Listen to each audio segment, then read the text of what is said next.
Hello guys! So, ang ating video for today ay mag-aadobo po tayo ng sitaw dahil may nakita akong nag-upload ng sitaw sa aking wall ay napaadobo ako ng di sa oras dahil nagutom ako doon sa kanyang video.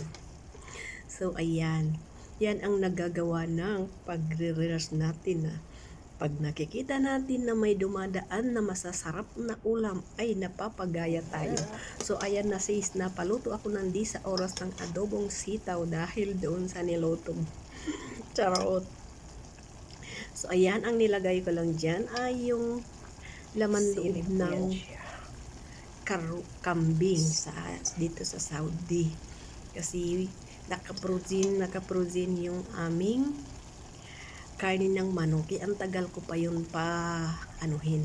Kaya na lang ang ginamit ko. So, iyan. Masarap din naman siya. Sira ang diet ko nito. Ilang araw na hindi ako kumakain ng kanin dahil nagda-diet ako. Pero ngayon, masisira ang aking diet sa aking niluto kasi the one of my favorite na adobong sitaw. Pero yung sitaw ko guys ay naka-frozen siya kasi noong galing pa yan sa farm. Kaya ang dami namin sitaw sa freezer na naka-frozen. So ayan, luto na siya at makakain na rin. So thank you for watching guys and God bless us. I love you.